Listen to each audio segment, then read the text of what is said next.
Esta é uma história sobre as feridas invisíveis que a traição familiar pode deixar e sobre como, nos momentos de maior escuridão, a lealdade surge de onde menos esperamos. Você vai conhecer a jornada de uma mulher que, após dedicar anos da sua vida para sustentar o luxo dos pais e o futuro da irmã caçula, vê seu mundo desmoronar em um leito de hospital. Enquanto lutava pela vida após um acidente grave, ela descobriu que o amor daqueles que ela mais ajudava tinha um preço e que, quando o dinheiro parou de fluir, o afeto simplesmente desapareceu.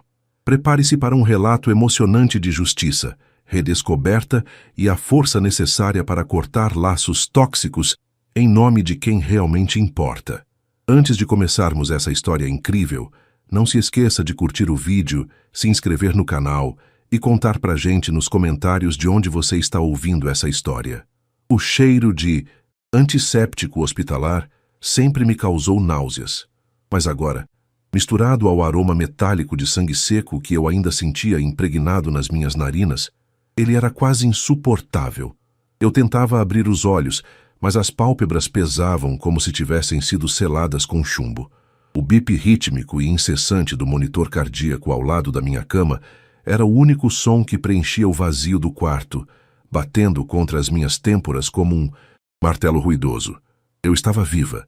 O impacto do caminhão contra a lateral do meu SUV ainda ecoava na minha mente, o som de vidro estilhaçando, o rangido de metal retorcido e o silêncio absoluto que se seguiu antes da dor lancinante tomar conta de tudo. Theo, minha voz saiu como um sussurro rachado, uma súplica que mal rompeu o ar seco do quarto. Minha primeira preocupação não era com a minha perna engessada ou com a dor aguda nas minhas costelas. Era com ele, meu filho. Meu pequeno Theo tinha apenas 6 semanas de vida. Ele deveria estar no banco de trás, mas o destino, ou talvez um pressentimento que eu não soube explicar na hora, me fez deixá-lo com a babá por apenas 2 horas para que eu pudesse resolver uma pendência na empresa. O acidente aconteceu no caminho de volta. Eu tateei o lençol áspero da cama do hospital, tentando encontrar meu celular. Minha mão direita estava enfaixada, mas eu ainda conseguia mover os dedos. Quando finalmente alcancei o aparelho sobre a mesa de cabeceira, vi que a tela estava trincada, mas ainda funcionava. Eram 3 da tarde. Eu estava apagada há quase 10 horas. Havia dezenas de mensagens de Gisele, a babá visivelmente desesperada porque eu não atendia e o horário dela já havia acabado. Com o coração disparado, ignorei a recomendação médica de repouso absoluto e disquei o número da minha mãe, Silvia. Eu precisava de ajuda. Eu era a provedora daquela família, a pessoa que mantinha o padrão de vida de todos. E agora, no meu momento de maior vulnerabilidade, eu tinha certeza de que eles estariam lá por mim. Alô? Mãe? Eu disse, assim que ela atendeu, minha voz falhando. Beatriz? Nossa, finalmente! Você sabe o susto que nos deu? O hospital ligou, mas eu estava no meio do meu tratamento de drenagem linfática. Que coisa desagradável, filha. Você precisa ser mais cuidadosa no trânsito de Curitiba. Esse povo dirige como louco. A voz dela soava impaciente, quase como se o meu acidente fosse um inconveniente na sua agenda social. Mãe, eu sofri um acidente grave. Estou no Hospital do Trabalhador. Não consigo me mexer direito. Por favor, eu preciso que você ou o pai busquem o Theo na casa da Gisele. Ela precisa ir embora e eu não tenho quem o pegue. Ele tem 6 semanas, mãe. Ele precisa mamar, precisa de cuidados. Houve um silêncio do outro lado da linha. Um silêncio frio que fez um arrepio percorrer minha espinha, mais doloroso que os ferimentos do acidente. Ah, Beatriz, hoje vai ser impossível. Seu pai e eu estamos saindo para jantar com o casal Oliveira. Você sabe como o Arnaldo preza por esses contatos profissionais. E, além disso, o Theo é muito pequeno. Você sabe que eu não tenho mais paciência para choro de bebê. Minhas costas doem só de pensar em carregar um bebê conforto. Eu não conseguia acreditar no que estava ouvindo. Eu pagava o plano de saúde deles, a prestação do apartamento de cobertura no Moçungue, e até a conta de luz era debitada da minha conta. Mãe, vocês não entendem? Eu estou internada. Eu não tenho escolha. Por favor, Peçam para a Lorena buscar ele. Então, ela está em casa? A risadinha que minha mãe deu do outro lado foi a gota de água. A Lorena? Imagine, sua irmã está em Balneário Camboriú, querida. Ela precisava de um descanso da faculdade. Sabe como o curso de arquitetura é estressante. Ela está com as amigas naquele iate que o rapaz que ela está saindo alugou. A Lorena nunca nos traz essas emergências, Beatriz. Ela é tão centrada, sempre curtindo a vida de forma leve. Você sempre foi essa coisa tensa, cheia de problemas. A Lorena nunca nos traz essas emergências. As palavras ecoaram na minha mente como um tapa. Lorena, que aos 24 anos nunca tinha trabalhado um único dia na vida. Lorena, cujas festas em Santa Catarina, roupas de grife e mensalidade da universidade particular eram pagas integralmente por mim, desde que nosso pai faliu a transportadora há 5 anos. Eu era a tensa, porque carregava o peso financeiro de 4 adultos nas costas, enquanto tentava ser mãe solo de um recém-nascido. Entendi, eu disse, minha voz subitamente fria, a adrenalina da raiva começando a mascarar a dor física. A Lorena está descansando em Balneário com o meu dinheiro, enquanto meu filho corre o risco de ficar sem assistência porque vocês têm um jantar. Não seja dramática, Beatriz. Ligue para a babá e pague um extra.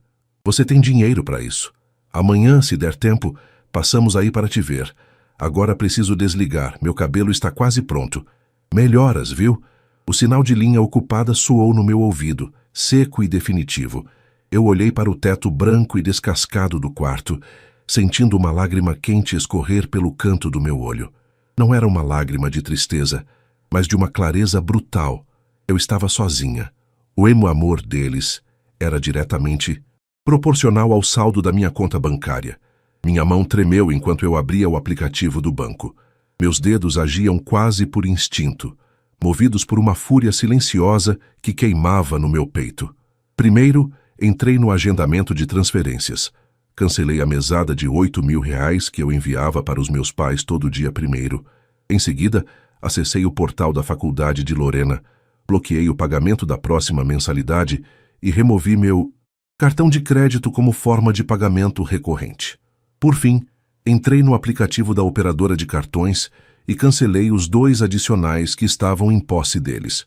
Se eu sou apenas um caixa eletrônico para vocês, então o caixa acaba de entrar em manutenção permanente, pensei, sentindo um peso enorme sair dos meus ombros, apesar da dor nas costelas. A porta do quarto rangeu. Eu esperava ver uma enfermeira com mais morfina, mas quem entrou foi uma figura curva, apoiada em uma bengala de madeira escura. Era o vovô Alceu, o pai do meu pai, o homem que eles chamavam de teimoso e retrógrado, porque se recusava a vender sua pequena chácara no interior para dar o dinheiro a eles. Ele cheirava a fumo de corda e terra molhada, um contraste gritante com a esterilidade do hospital. Ele se aproximou da cama, seus olhos pequenos e inteligentes brilhando por trás das lentes grossas dos óculos. Ele não disse, eu avisei. Ele não perguntou do carro. Ele simplesmente colocou a mão calejada sobre a minha e disse algo que mudaria o curso da minha vida e me daria as armas para a vingança que eu nem sabia que desejava. Bia, minha filha, eu ouvi o que eles fizeram. Eu estava na sala quando sua mãe atendeu o celular no viva voz para não borrar as unhas. Não chore mais. O Theo já está comigo, lá na caminhonete com a Gisele. Eu passei lá e peguei eles. E escute bem o que o velho vai te dizer agora. As palavras do meu avô entraram nos meus ouvidos como um bálsamo, mas também como um alerta de que o mundo que eu conhecia havia acabado de desmoronar por completo. O vovô Alceu não era de falar muito. Ele tinha as mãos grossas, marcadas pelo trabalho na terra e pelo manejo das ferramentas na chácara em Campo Largo. Ele se sentou na poltrona desconfortável ao lado da cama, soltando um suspiro pesado que carregava o peso de décadas, observando a podridão que crescia silenciosamente dentro da nossa própria família. Bia, minha filha, ele começou, a voz rouca e firme, enquanto seus olhos pequenos se fixavam nos meus. Eu vi você se matar de trabalhar esses anos todos. Vi você assumir as dívidas do Arnaldo. Vi você dar luxo para Sílvia e pagar os caprichos daquela guria tonta da Lorena. Eu ficava lá no meu canto, no sítio, vendo tudo e sentindo um aperto no peito. Eu sabia que, no dia que a fonte secasse, eles iam mostrar quem são de verdade. E hoje, lá naquela sala de estar, enquanto você estava aqui entre a vida e a morte, eu vi a máscara cair no chão e quebrar em 1000 pedaços. Eu sentia uma pontada aguda na costela a cada respiração, mas a dor emocional era muito maior. O vovô continuou, descrevendo como meus pais reagiram quando souberam do acidente. Eles não perguntaram sobre o meu estado de saúde primeiro. A preocupação inicial de Silvia, minha mãe, foi se o carro, que estava no nome dela por uma questão de seguro, embora eu pagasse as prestações, tinha seguro total. Eles não merecem o chão que pisam, Bia. Quando a Gisele ligou desesperada dizendo que precisava ir embora e que não podia ficar com o Theo, sua mãe fez cara de nojo. Disse que o choro do bebê dava enxaqueca nela. Foi aí que eu peguei a chave da minha caminhonete velha e saí. Fui lá, peguei o pequeno e a moça. O Theo tá dormindo agora, lá embaixo no estacionamento, dentro do carro com a Gisele. Ela é uma boa moça. Disse que não te deixa na mão. Ouvir aquilo partiu o resto do meu coração, mas também acendeu uma chama de determinação que eu nunca tinha sentido antes. Eu sempre fui a filha perfeita, a que resolvia tudo, a que nunca dizia não. Mas a Beatriz que entrou naquele carro antes do acidente não era a mesma que estava deitada naquela cama agora. O que o senhor queria me dizer, vô? Perguntei, sentindo o gosto amargo do remédio na boca. Ele se inclinou para a frente, o cheiro de fumo de corda ficando mais presente. O que eu quero dizer é o seguinte: eles vão vir atrás de você. Não por amor, mas pelo dinheiro que você acabou de cortar. Eu vi as notificações chegando no celular do Arnaldo enquanto eu saía de casa. Ele estava roxo de raiva, esbravejando que o cartão dele foi recusado no posto de gasolina. Eles vão fazer um inferno na sua vida, Bia. Vão usar a culpa, vão dizer que você é ingrata, vão usar até o nome de Deus se precisar para te dobrar. Mas você tem que ser pedra. Se você ceder agora, eles vão te sugar até não sobrar nem a carcaça. Nesse exato momento, como se fosse uma profecia sendo realizada, o meu celular sobre a mesa de cabeceira começou a vibrar freneticamente. O visor trincado brilhava com o nome Pai. Eu não atendi. A vibração parou, apenas para recomeçar segundos depois. Depois veio uma mensagem de Lorena no WhatsApp, provavelmente escrita entre um gole de espumante e outro em Balneário Camboriú. Beatriz, que palhaçada é essa? Meu cartão deu já não autorizado na frente de todo mundo aqui na Marina. Que mico! Resolve isso agora. Eu tenho uma reserva de hotel para pagar. Eu li a mensagem e senti uma vontade histérica de rir. Minha irmã estava preocupada com o mico na Marina enquanto eu tinha tubos conectados ao meu corpo. E meu filho de 6 semanas dependia da caridade do meu avô e da boa vontade da babá. Eles já começaram, vô, eu disse, mostrando a tela para ele. O vovô Alceu deu um sorriso triste, sem mostrar os dentes. Deixa que gritem, fia. O silêncio é a melhor resposta para quem só sabe pedir. Agora, escuta o que o velho tem para te oferecer. Minha chácara é simples, você sabe. Não tem o luxo desse seu apartamento de vidro em Curitiba, mas tem paz, e tem o meu nome. Nada do que eu tenho lá pertence a eles. Se você quiser, assim que o médico te der alta, você e o pequeno Theo vão para lá.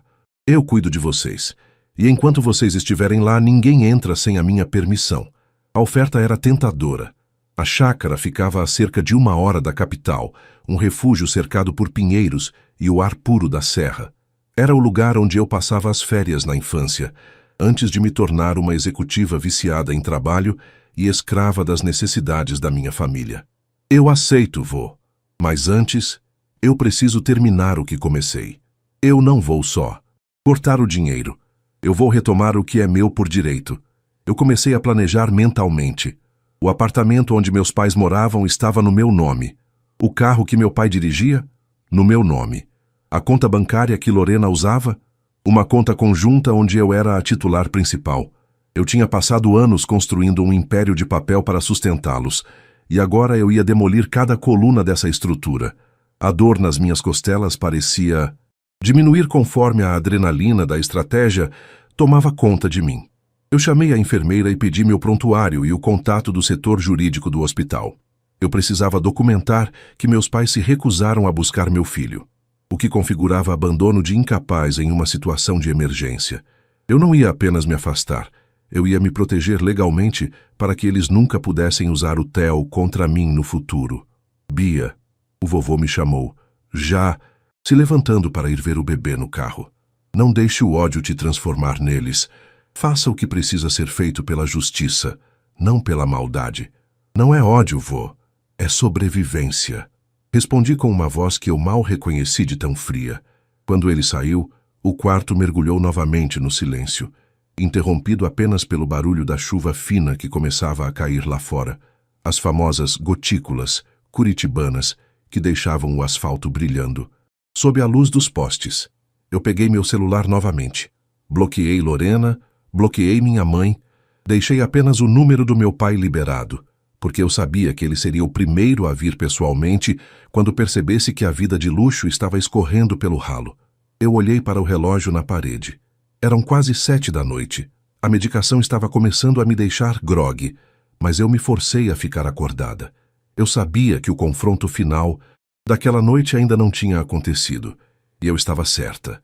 Cerca de 40 minutos depois, ouvi passos pesados e apressados no corredor, o som de sapatos sociais batendo contra o piso de linóleo. A porta do meu quarto foi aberta com força, sem bater. Meu pai, Arnaldo, entrou bufando. Ele não estava com roupas de quem veio visitar uma filha acidentada. Estava de terno, com o nó da gravata frouxo e o rosto vermelho de raiva. Você enlouqueceu, Beatriz? Ele gritou, ignorando o aviso de silêncio na porta. O que significa esse bloqueio nas contas? Eu passei a maior vergonha da minha vida no restaurante. O garçom trouxe a conta e o cartão não passou. Você tem ideia do que é ser humilhado na frente dos Oliveira? Eu o encarei, sentindo uma calma glacial. Oi, pai. Eu também estou bem. Obrigada por perguntar. O acidente foi feio. Quase morri. Mas os médicos dizem que vou sobreviver. E o Theo? O Theo está bem também, apesar de a mãe ter se recusado a buscá-lo. Ele travou por um segundo, a culpa cruzando seus olhos por um breve instante antes de ser soterrada pela ganância novamente. Não mude de assunto. Sua mãe me explicou. Ela tinha um compromisso importante. Você sempre dá um jeito de se virar, Beatriz. Você é forte. Agora, desbloqueia aquela conta. Eu preciso pagar o jantar e a Lorena ligou chorando de balneário porque não consegue pagar a Marina. Sente-se, pai, eu disse, apontando para a cadeira onde o vovô Alceu estava. Sente-se, porque a nossa conversa vai ser longa.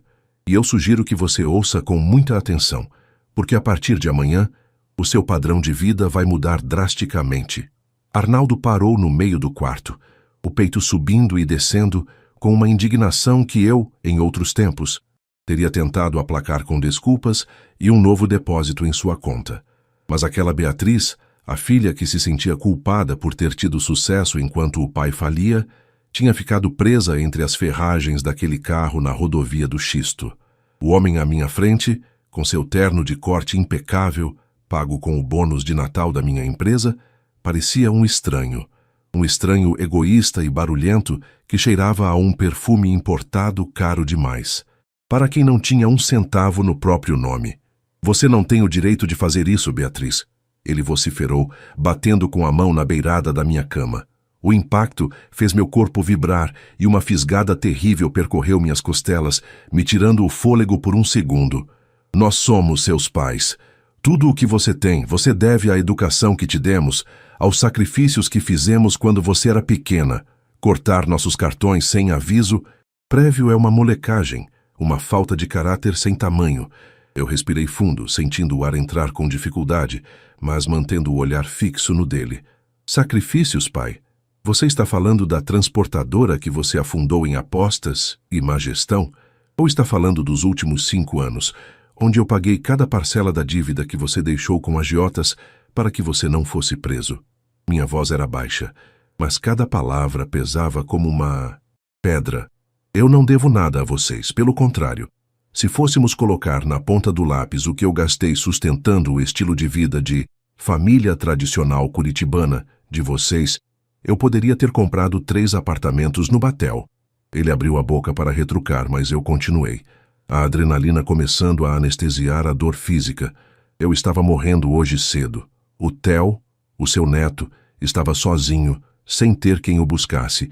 E a resposta da minha mãe foi que ela tinha uma drenagem linfática. E a sua preocupação agora, enquanto eu estou aqui cheia de morfina, é com a conta de um jantar com os Oliveira? Não seja hipócrita, Arnaldo rebateu, começando a andar de um lado para o outro no pequeno espaço do quarto. Você sempre gostou de ser a provedora.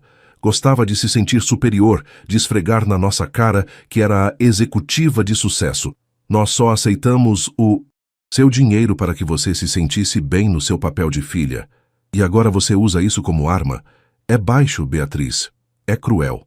A audácia dele era quase fascinante. Ele estava tentando transformar a minha generosidade em uma forma de agressão. Eu olhei para o relógio na parede, 7:30 da noite. Lá fora, a luz da cidade de Curitiba começava a piscar através da janela embaçada pela chuva fria. Pois bem, pai, se é cruel, então vamos ser cruéis de verdade, eu disse, pegando o celular novamente. Eu não apenas bloqueei os cartões. Eu liguei para o corretor. O apartamento no Moçungue, aquele com a vista para o Parque Barigui, que a mamãe tanto ama postar no Instagram, ele vai ser colocado à venda na segunda-feira. Como ele está no meu nome, eu já dei ordens para que vocês sejam notificados. Vocês têm 30 dias para sair. Arnaldo empalideceu. A cor vermelha da Assis. Raiva deu lugar a um tom cinzento de puro pavor. A realidade financeira estava finalmente batendo à porta. Sem o meu suporte, eles não tinham nada. Nenhuma reserva, nenhuma economia. Tinham apenas as aparências. Você não faria isso. Ele sussurrou, a voz agora trêmula. Onde vamos morar? E a Lorena? Ela precisa terminar a faculdade. Ela não pode ser interrompida agora. Ela está no meio de um projeto importante. A Lorena pode fazer o que todos os outros jovens da idade dela fazem.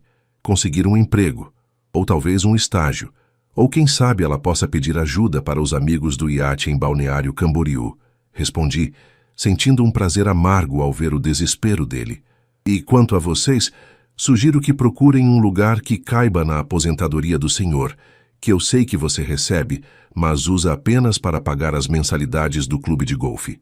Ele se aproximou da cama novamente, mas desta vez não havia agressividade, havia súplica. Uma súplica falsa que não buscava o meu perdão, mas o meu dinheiro.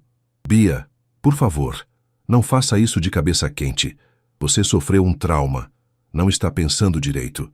Vamos conversar amanhã quando você estiver mais calma. Eu falo com a sua mãe. Ela vem aqui te pedir desculpas. Nós buscamos o Theo. Ele fica com a gente o tempo que for necessário. É, tarde demais para isso, pai. O Theo já está em segurança. E eu nunca estive com a cabeça tão fria. Sabe o que o vovô Alceu me disse hoje? Ele me disse que eu estava sendo sugada. E ele tem razão. Eu fui o banco de vocês por tempo demais. Agora, o banco fechou. Meu pai me olhou com um desprezo que, desta vez, não me atingiu. Era como se uma barreira invisível tivesse sido erguida entre nós. Eu percebi que ele não me via como filha. Eu era um ativo financeiro. Um investimento que tinha parado de dar retorno. Você vai se arrepender disso, ele disse, a voz agora carregada de veneno.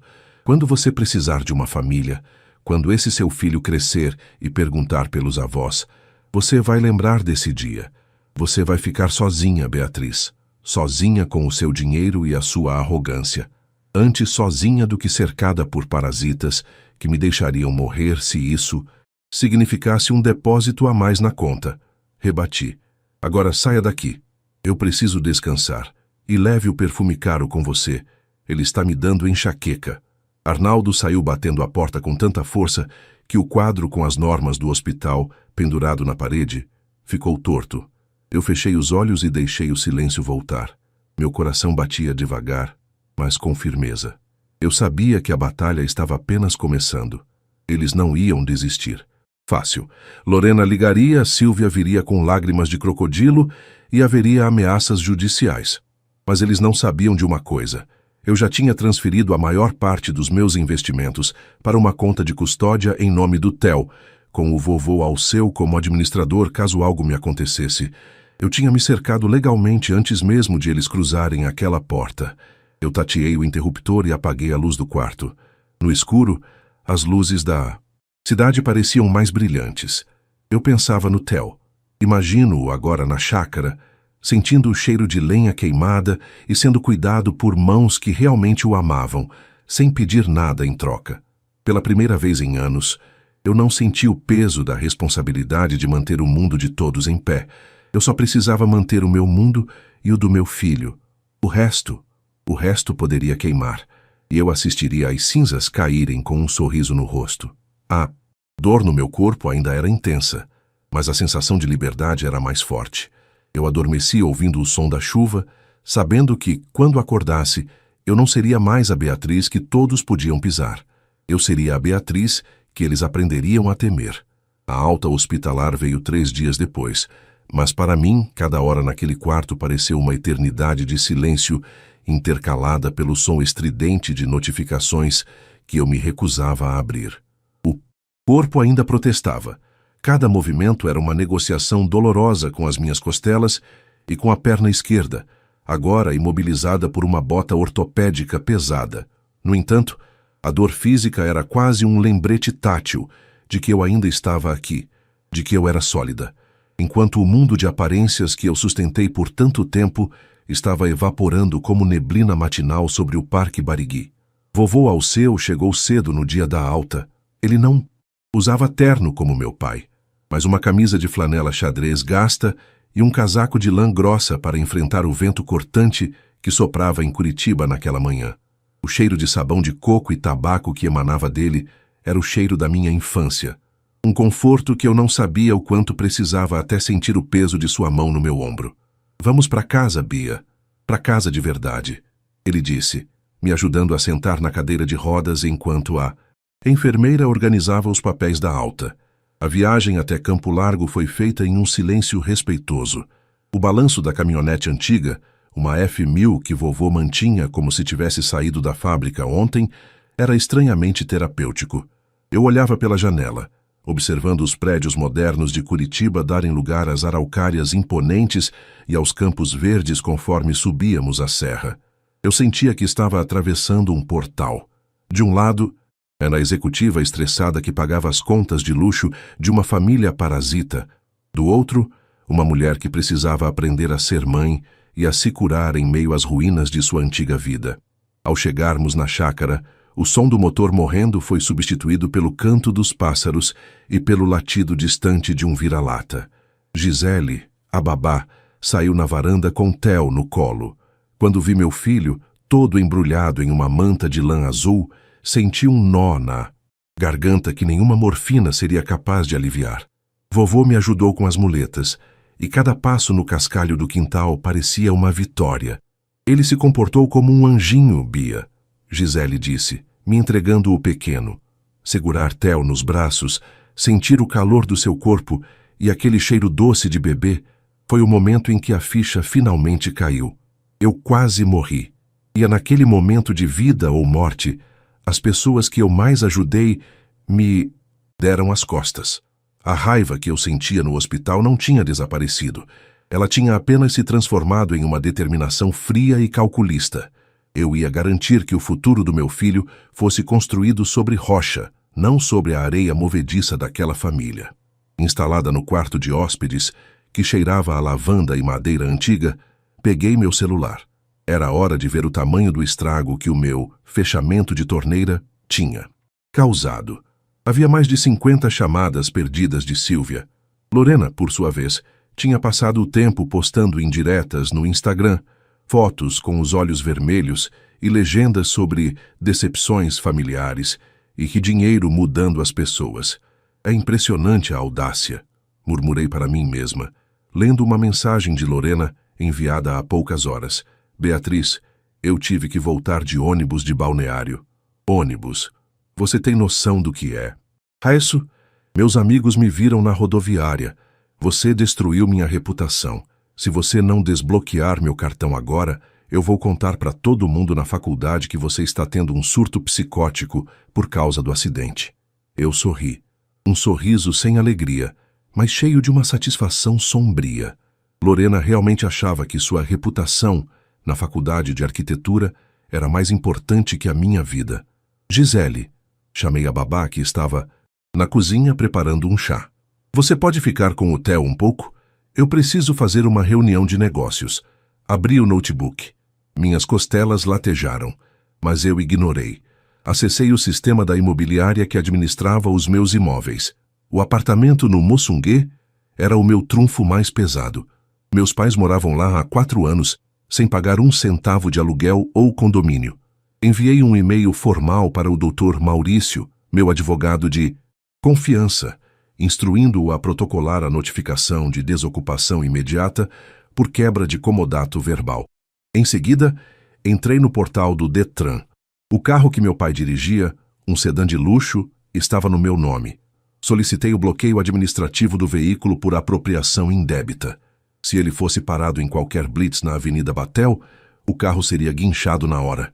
Bia! Vovô Alceu apareceu na porta com uma caneca de café fumegante.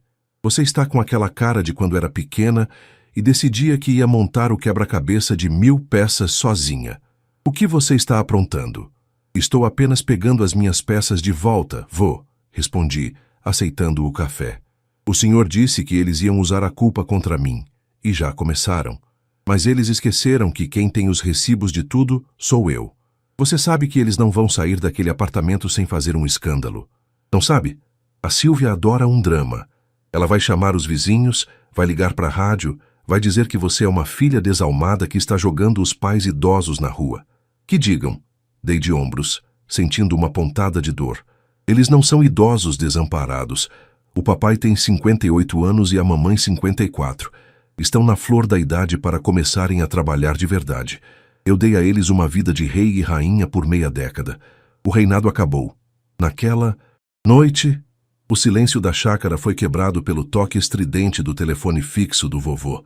Ele atendeu, ouviu por alguns segundos e me passou o fone com um olhar de advertência. É o Arnaldo. Ele parece estar alterado. Beatriz! A voz do meu pai saiu quase como um rugido do outro lado da linha. Que história é essa de notificação judicial? Recebi um e-mail do seu advogado agora. Você está nos despejando? No meio da noite? Sua mãe está em frangalhos, tomando calmantes. Ninguém está despejando vocês no meio da noite, pai. A notificação dá 30 dias. É tempo mais do que suficiente para vocês encontrarem uma kitnet no centro ou em Pinhais que caiba no orçamento de vocês. Respondi com uma calma que parecia irritá-lo ainda mais. Pinhais? Você enlouqueceu? Nós temos uma vida aqui. Nossos amigos, o clube. Beatriz, escute bem. Se você levar isso adiante, eu vou entrar na justiça. Eu vou alegar que você não tem condições mentais de cuidar desse bebê depois do acidente. Eu vou tirar o Theo de você. O sangue congelou nas minhas veias por 1 milésimo de segundo, antes de ferver em uma fúria pura e absoluta. Tocar no nome do meu filho era o erro fatal que ele não deveria ter cometido. Tente, pai, eu disse, minha voz agora um sussurro letal. Tente tirar o Theo de mim. Mas antes de fazer isso, lembre-se de que eu tenho a gravação da ligação da mamãe se recusando a buscá-lo no hospital. Tenho os registros de que vocês nem sequer apareceram para ver se eu estava viva. E mais, eu tenho o rastro de cada centavo que eu dei para vocês, o que pode ser facilmente caracterizado como doação revogável por ingratidão. Se você der um passo em direção ao meu filho, eu não vou apenas tirar o apartamento. Eu vou processar vocês por cada real que investi naquela família e vou garantir que vocês saiam dessa história apenas com a roupa do corpo. Houve um silêncio mortal do outro lado. Arnaldo sabia que eu não estava blefando. Como executiva de finanças, eu era conhecida por nunca entrar em uma negociação sem ter todas as cartas na manga. Você é um monstro, Beatriz, ele disse, a voz trêmula de ódio. Não, pai. Eu sou apenas o reflexo da educação que vocês me deram. A diferença é que eu aprendi a trabalhar, e vocês só aprenderam a gastar. Boa noite. Desliguei o telefone e olhei para o vovô. Ele estava encostado no batente da porta, cruzando os braços. O jogo começou, Bia. Agora você vai ver do que pessoas desesperadas por status são capazes. Eu sei, vô, mas eles esqueceram de um detalhe. Eu não tenho mais nada a perder. Eles já me tiraram a ilusão de ter uma família. O resto é só dinheiro. Névoa da manhã em Campo Largo era tão densa que quase escondia os pinheiros que cercavam a propriedade do vovô Alceu. O frio de Curitiba e região tem um jeito particular de entrar nos ossos, mas, pela primeira vez em anos, aquele gelo não me incomodava. Eu estava sentada na varanda, enrolada em um chale de lã grossa que pertenceu à minha avó, observando o vapor subir da minha caneca de café. O silêncio era interrompido apenas pelo estalar da lenha no fogão lá dentro e pelo balbucio suave de Theo, que dormia no carrinho ao meu lado. Eu estava há 10 dias na chácara. Minhas costelas ainda latejavam quando eu tossia ou me movia bruscamente, mas a bota ortopédica já se tornara parte de mim. Mais do que a cura física, eu sentia uma clareza mental que o luxo do meu apartamento no Moçungue nunca me proporcionou. No entanto, eu sabia que a paz era temporária.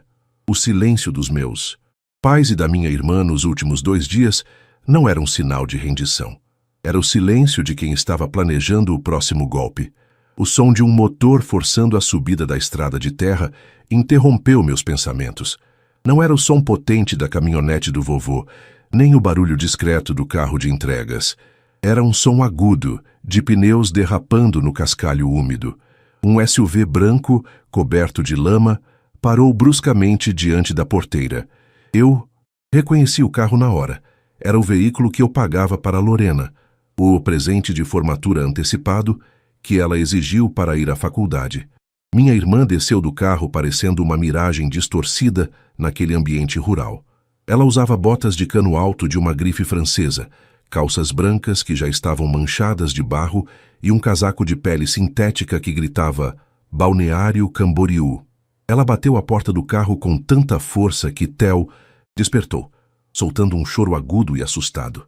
Beatriz! Ela gritou, caminhando em direção à varanda, tropeçando nas pedras. Que lugar é esse? Eu quase quebrei o eixo do carro vindo para cá.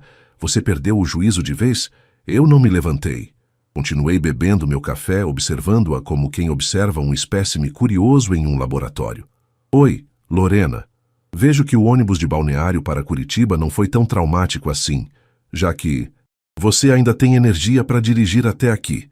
Ela parou no pé da escada da varanda, o rosto vermelho de fúria por baixo da maquiagem carregada. Você acha que isso é brincadeira? O papai está tendo crises de ansiedade. A mamãe não sai do quarto. Ela diz que não pode mais olhar na cara das vizinhas porque o boato de que estamos sendo despejados se espalhou pelo prédio todo. Você tem noção do que está fazendo com a nossa família? Nossa! Família, Lorena? Eu perguntei, colocando a caneca sobre a mesinha de madeira. Onde estava essa família quando eu estava com o pulmão perfurado no hospital? Onde você estava enquanto eu pedia, pelo amor de Deus, para alguém cuidar do meu filho de 6 semanas? Lorena revirou os olhos, um gesto que ela fazia desde os 12 anos, sempre que a realidade não lhe convinha. Ah, lá vem você com esse drama do acidente. Foi um susto. Sim, mas você está bem. Olha para você tomando café no sítio enquanto a gente está perdendo tudo. Eu não consigo pagar a minha última parcela da faculdade, Beatriz. O sistema me bloqueou. Se eu não pagar até amanhã, não colo o grau. Você quer destruir o meu futuro por causa de uma birra? Eu senti uma risada seca subindo pela garganta. O seu futuro, Lorena, foi construído com o meu presente. Eu trabalhei 12 horas por dia, inclusive durante a minha gravidez, para que você pudesse ter esse carro, essas roupas e esse diploma que você nem valoriza. Eu não estou destruindo nada. Eu só parei de construir para você. Ela subiu os degraus da varanda, ignorando o Theo, que ainda choramingava. Ela se inclinou sobre mim, o cheiro de um perfume caro e enjoativo invadindo meu espaço. Escuta aqui, irmãzinha. O papai já falou com um advogado. Eles vão alegar que você está instável, que esse acidente afetou sua capacidade de julgamento. Eles vão pedir a interdição dos seus bens e a guarda do Theo. Você quer mesmo entrar nessa guerra?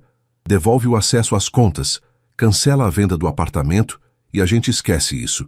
Eu até prometo que ajudo a cuidar do bebê uma vez por semana. Eu olhei para o Theo, depois olhei para Lorena.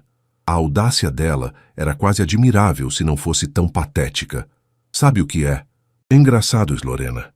Eu passei anos me sentindo culpada por ser a irmã bem-sucedida, achando que era meu dever carregar vocês nas costas. Mas o vovô me mostrou uma coisa interessante ontem. Eu peguei um envelope pardo que estava sobre a mesa, ao lado da minha caneca. O vovô Alceu não é apenas um velho do sítio, como vocês gostam de dizer.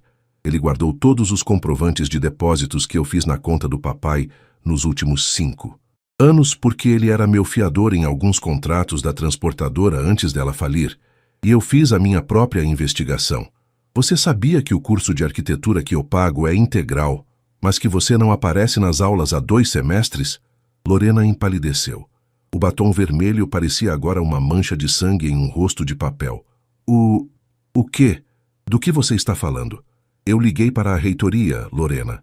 Usei meu acesso como pagadora das mensalidades. Você foi jubilada por falta há meses, mas continuou recebendo o dinheiro da mensalidade na sua conta, além da verba para materiais e maquetes. Para onde foi esse dinheiro? Viagens, festas, iates em balneário? Ela tentou balbuciar uma desculpa, mas a máscara de arrogância estava derretendo. Eu tive problemas pessoais, Beatriz. Eu ia te contar. Eu ia voltar este semestre. Você mentiu para mim? Enquanto eu me matava de trabalhar para te dar uma vida que eu mesma não tinha. E agora você vem aqui, na casa do homem que você sempre desprezou, me ameaçar com a guarda do meu filho. Eu me levantei, ignorando a dor aguda na costela, e me apoiei na muleta para ficar na altura dela. Saia da minha frente, Lorena, antes que eu decida não apenas cortar a sua mesada, mas processar você por estelionato. Você não teria coragem. Ela sibilou, mas havia medo em seus olhos. Tente me pagar para ver, respondi. Nesse momento, vovô Alceu apareceu na porta da cozinha, segurando uma espingarda de caça que ele usava para espantar predadores das galinhas. Ele não a apontou para ela, mas o simples peso da arma em seus braços foi o suficiente para encerrar a conversa. A guria já ouviu o suficiente, o velho disse, a voz como um trovão baixo. O cascalho da minha estrada não foi feito para esses seus pneus de shopping. Vá embora antes que eu resolva cobrar o pedágio por ter acordado o meu bisneto. Lorena recuou, bufando, as botas de grife agora pesadas de barro. Ela desceu a escada, quase caindo, e correu para o SUV. O som dos pneus fritando no cascalho marcou sua partida apressada. Eu me sentei novamente, meu corpo tremendo levemente pela descarga de adrenalina. Vovô Alceu se aproximou e colocou a mão no meu ombro. Você foi bem, Bia. Mas saiba de uma coisa. A Lorena é a ponta do iceberg. O Arnaldo e a Sílvia são os que realmente têm dentes. E eles estão famintos. Eu sei, vô. Mas eu também estou.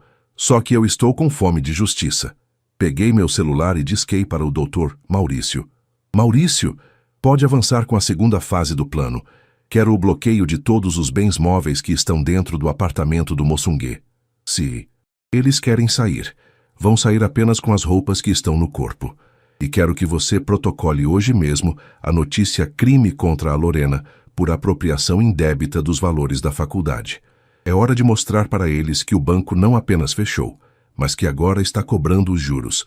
O sol finalmente rompeu a névoa, iluminando o campo. Eu peguei Theo no colo e o apertei contra o peito. A guerra estava declarada, e em Curitiba, as tempestades costumam ser frias e implacáveis. Mas eu tinha o fogo do vovô Alceu para me aquecer. A paz da chácara em Campo Largo, com seu silêncio cortado apenas pelo balançar das araucárias, era um contraste cruel com o caos que fervilhava na tela do meu celular. 3 dias após a visita intempestiva de Lorena, o contra-ataque dos meus pais veio da forma mais previsível e, ao mesmo tempo, mais baixa possível, a opinião pública. Sílvia. Minha mãe sempre foi uma mestre das aparências, e ela decidiu usar essa habilidade como uma adaga. Acordei com uma enxurrada de mensagens de ex-colegas de trabalho e conhecidos do círculo social de Curitiba. Alguém tinha enviado um link para um vídeo que estava viralizando em um desses perfis de fofoca da cidade, muito populares entre a elite que frequenta os cafés do Batel. No vídeo, Sílvia aparecia sentada em um sofá bege, o sofá que eu paguei, com os olhos vermelhos e inchados, segurando um terço de cristal. Eu só queria entender onde eu errei como mãe. Ela dizia, a voz trêmula, perfeitamente ensaiada. Minha filha sofreu um acidente, o trauma afetou a cabecinha dela, e agora ela nos expulsou de casa. Estamos sem ter onde morar, sem acesso aos nossos remédios, e o pior de tudo, ela levou meu neto para um lugar insalubre, longe de qualquer assistência médica.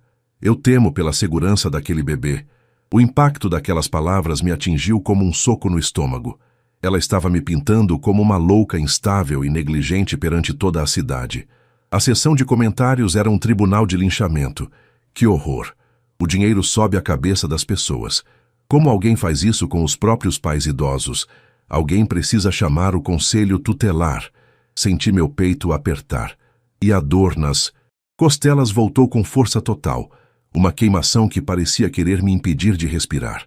Eu sabia que o próximo passo seria uma visita oficial, e eu não tive que esperar muito.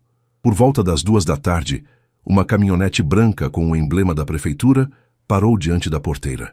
2 mulheres de expressão séria desceram, assistentes sociais, acompanhadas por um oficial de justiça, o vovô Alceu, que estava consertando uma cerca ali, perto, caminhou até eles com sua calma habitual. Mas eu vi a tensão em seus ombros. Beatriz? Uma delas perguntou, ao me ver na varanda com Theo no colo. Recebemos uma denúncia grave de maus tratos e incapacidade civil. Precisamos avaliar as condições da criança e o seu estado de saúde. Minhas mãos tremeram, mas eu não recuei. Eu tinha me preparado para isso. Graças ao conselho do vovô, eu não tinha apenas ódio no coração. Eu tinha um dossiê. Podem entrar, eu disse, minha voz saindo firme, apesar do tremor interno. Theo está alimentado, limpo e com o acompanhamento pediátrico em dia. Quanto à minha incapacidade, creio que os relatórios do Hospital do Trabalhador digam o contrário. Durante as 2 horas seguintes, fui submetida a um interrogatório exaustivo. Elas olharam cada canto da casa do vovô, verificaram a despensa, as roupas de Theo e até a temperatura da água do banho. Eu apresentei os extratos bancários que mostravam o sustento integral da família nos últimos anos. As mensagens de texto de Sílvia se recusando a buscar o neto no hospital e, o mais importante, o áudio que eu gravei da ligação de Arnaldo me ameaçando dias atrás. Ao final da visita, a expressão das assistentes sociais mudou de suspeita para uma profunda consternação. Senhora Beatriz, disse a mais velha, fechando sua pasta. O que vimos aqui é uma mãe zelosa em recuperação de um trauma e uma família que, ao que tudo indica, está tentando usar o sistema para coação financeira. Fique tranquila quanto ao relatório, mas esteja preparada, pois eles não parecem dispostos a parar. Quando elas saíram, eu desabei em uma cadeira da cozinha. O vovô Alceu colocou uma caneca de chá de erva cidreira na minha frente e sentou-se à minha frente. O rosto dele estava sombrio, mais do que o normal. Bia, tem uma coisa que eu não te contei sobre o seu pai. Ele começou, a voz baixa, quase um sussurro. Eu achei que não seria necessário, que a gente resolveria isso na justiça comum. Mas o Arnaldo, ele passou dos limites ao mandar o conselho tutelar atrás do próprio neto. Ele se levantou e foi até um baú de ferro que guardava no sótão. Voltou com uma pasta de couro antiga, amarelada pelo tempo. Quando a transportadora faliu há 5 anos, você assumiu as dívidas dele, certo? Você achou que ele tinha sido apenas um mau administrador, mas eu era o sócio minoritário, Bia. Eu saí da empresa porque descobri que ele estava desviando dinheiro dos fundos de reserva que seriam a sua herança de faculdade e o seguro de vida da sua avó. Eu abri a pasta com os dedos trêmulos. Havia contratos com assinaturas falsificadas. A assinatura do vovô e, para meu horror, a minha própria assinatura em documentos de quando eu tinha apenas 18 anos. Arnaldo tinha usado meu nome para abrir empresas de fachada que lavavam o dinheiro que ele perdia em mesas de pôquer clandestinas em Curitiba e em cavalos no Jockey Club. Ele cometeu crimes, Bia. Crimes contra a própria família. O vovô continuou. Eu guardei isso porque não queria ver meu filho na cadeia. Achei que a falência seria castigo suficiente. Mas ele nunca mudou. Ele está usando o mesmo modus operandi com você agora. Ele não quer apenas o seu dinheiro. Ele quer te anular legalmente para ter controle total sobre tudo o que você construiu. A revelação foi como um balde de água gelada. Meu pai não era apenas um parasita. Ele era um criminoso que tinha me usado desde que eu me tornei adulta. A tristeza que eu sentia por perder meus pais foi substituída por uma frieza cirúrgica. Eles não eram minha família. Eram adversários que precisavam ser neutralizados. Vovô, o senhor me empresta esses documentos? Perguntei, fechando a pasta. Eles são seus? Fia. Use-os com sabedoria. Naquela noite, a chuva voltou a cair pesada sobre o telhado de zinco da chácara. Eu não dormi. Passei a madrugada digitalizando cada folha daquela pasta e enviando para o doutor. Maurício.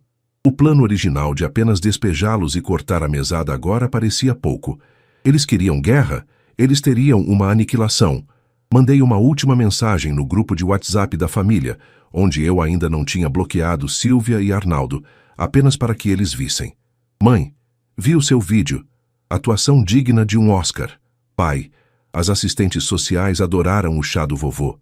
Amanhã, o Dr. Maurício estará protocolando uma queixa-crime por fraude, falsificação de documentos e estelionato sentimental.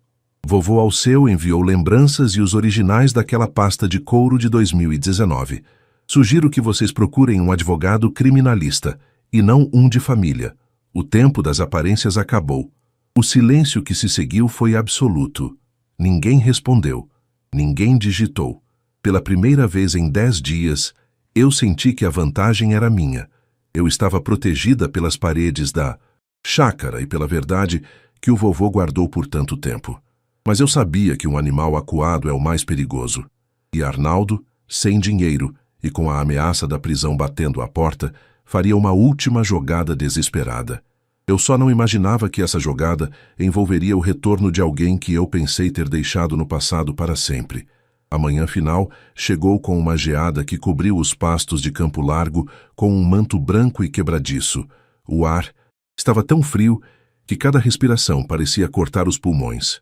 Mas era um frio revigorante, que limpava a alma. Eu estava na cozinha, sentada perto do fogão a lenha, ouvindo o estalar da brasa enquanto o café coava lentamente, exalando aquele aroma forte que inundava a casa. Theo estava no meu colo, observando com curiosidade as chamas dançarem através da fresta do ferro fundido. Minhas costelas não doíam mais, o que restava era apenas uma lembrança surda de que eu era mais forte do que o metal retorcido de um carro. O silêncio foi interrompido pelo som de 2 carros subindo a colina. Eu não precisei olhar pela janela para saber quem era. O vovô Alceu, que estava lá fora tratando das galinhas, parou o que estava fazendo e caminhou até o centro do pátio, com as mãos nos bolsos do casaco de camurça, esperando. Eu me levantei, coloquei Theo no cercadinho seguro perto do calor do fogão e peguei a pasta de couro que o vovô me dera. Saí na varanda e senti o impacto do vento gelado no rosto. No pátio, a cena era patética.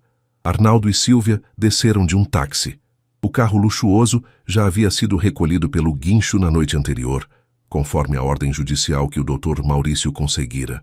Atrás deles, em outro carro, estava Marcos, o homem que eu um dia pensei amar e que era o pai biológico do Theo. Marcos tinha ido embora antes mesmo de eu descobrir a gravidez, alegando que não estava pronto para o drama da minha família. Ver os 3 juntos era como ver os fantasmas do meu passado se unindo em um último esforço para me assombrar. «Beatriz!» Silvia gritou, a voz esganiçada ecoando pelo vale. Ela não parecia mais a dondoca do moçunguê. Seu cabelo estava desfeito e ela usava um casaco que parecia ter sido pego às pressas. «Você foi longe demais. Trazer o Marcos aqui, tentar colocar seu pai na cadeia. Você perdeu a alma?» Arnaldo deu um passo à frente, tentando manter uma postura de autoridade que não lhe cabia mais. «Nós viemos resolver isso, Beatriz. O Marcos está aqui porque ele tem direitos. Se você não retirar as queixas e não devolver o acesso ao apartamento e às contas, nós vamos apoiar o pedido de guarda total dele. Você vai perder o seu filho.» Eu olhei para Marcos. Ele parecia desconfortável, desviando o olhar. Ele nunca quis ser pai, mas estava ali, provavelmente prometido com uma parte do dinheiro que meus pais esperavam arrancar de mim. «Marcos», chamei, minha voz calma e cortante como o gelo ao meu redor. «Você realmente quer entrar nesse jogo?